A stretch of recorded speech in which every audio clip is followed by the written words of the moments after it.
Hey guys, and welcome back. Happy Sunday, and I hope everybody had a great weekend. Guys, thank you so much for joining us in our live, and we will be back at 2:30 today on Jason's channel for a Wee Friendsgiving with Kempire, Jason, and Femtero.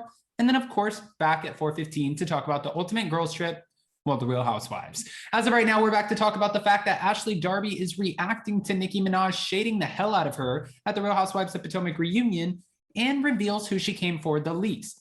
She also admits she's protective over Candiace Bassett. What?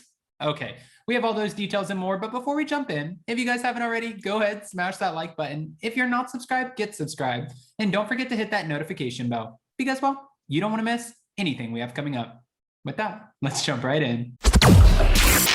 It's time for all your binge-worthy pop culture news. Welcome to Up and Adam. All right, guys, so it looks like Ashley Darby is looking back at her very strange, kind of awkward encounter with Nicki Minaj during part 3 of the Real Housewives of Potomac reunion. And I think it's about to get just a little bit more interesting tonight. And when I say I think, it's going to be an absolute shit show, which I'm here for. I'm living for it. After Nicki Minaj told her she didn't have much of a storyline and accused her of acting as Giselle Bryant's sidekick, she also went after Dr. Wendy Osefo. Ashley appeared on the morning show where she shared some behind-the-scenes details and revealed which cast member Nicki Minaj went after the least. She said, I was probably still reeling from this surprise. I was getting over that. And then I didn't know the nature of what her questions would be. So when she came with that tone, I was like, oh, I had to brace myself, which definitely. I do want to say this. With Nicki Minaj coming on the show, she is not going to let anyone punk her. She doesn't care. She has nothing to lose. Bravo's not writing her paychecks.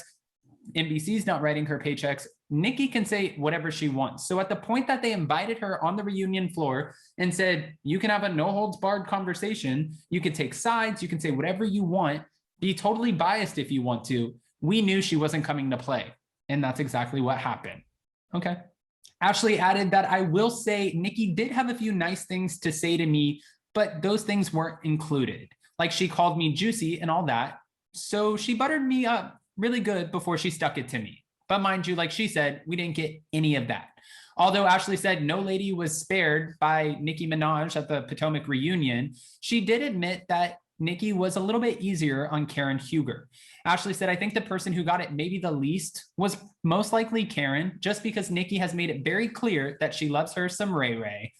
All right. Well, Ashley didn't say who got it the worst. She admitted feeling some sibling vibes for Candiace as she battled back and forth with Nicki. And we know Candiace went on social media and said, okay, Bravo. So now we're okay with Nicki Minaj coming onto this platform and mom shaming Ashley. That's what we're going to do, but I'm the villain. And I'm like, Candiace, you were trying to break into music.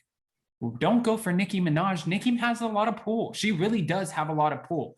And for Nicki to be where she's at in that business, I understand there are different beefs and stuff, but when you're just coming into that business, who knows? She could definitely have you, taken out. It's the industry.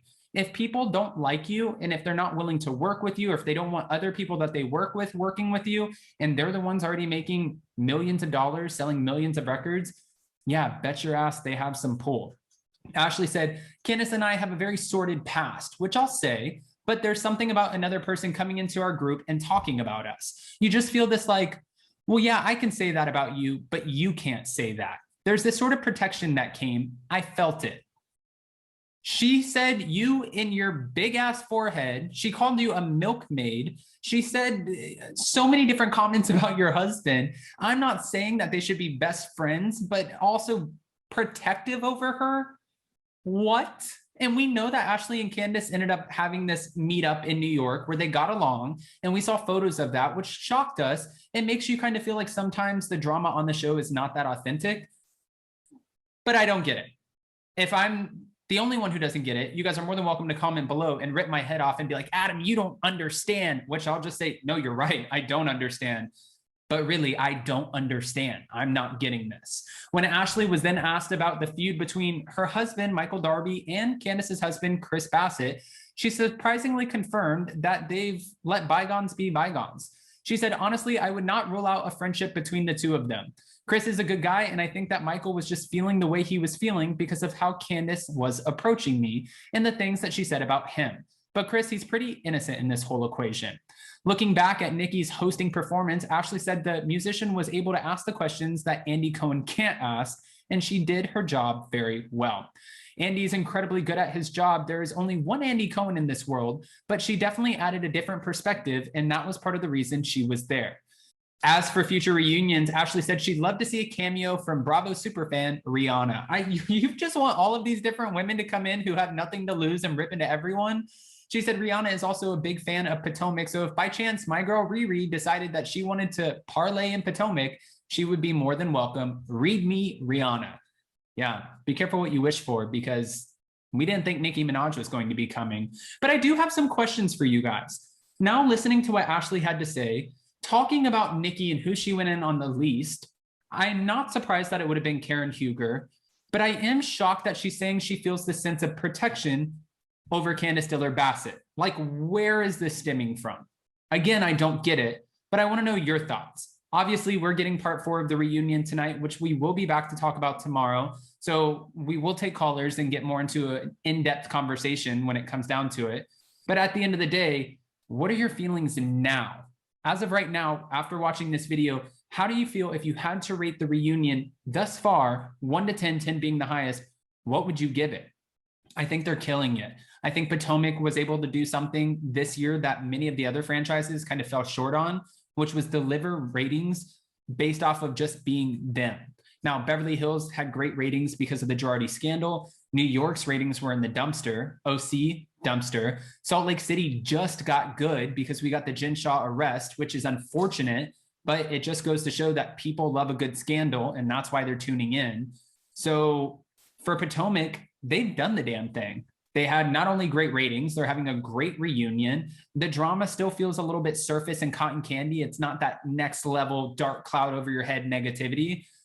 So I'm into it. I'm into it, and I'm here for the next season. I'm just not here for every single one of the castmates coming back. That's another question I have.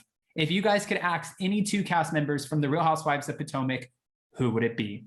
With that, guys, go ahead and comment below, answer all the questions to which I asked. And don't forget that we are going live in just an hour at 2:30 p.m. Eastern with Jason on his channel, Down with Jason, Femtero, and Kempire. And then we'll be back at my channel, on my channel, at 4:15 to talk about the Real Housewives Ultimate Girls Trip. Tonight, we're going live at 10:15 to talk about Portia's Family Matters because it's the premiere night. So like I said, there is a lot. Even though we weren't online for 2 days, we're back. We're back, and we're back in full effect. Guys, if you haven't already, go ahead, smash that like button. If you're not subscribed, get subscribed. And don't forget to hit that notification bell because, well, you don't want to miss anything we have coming up. With that, we'll see you next time. Bye, guys.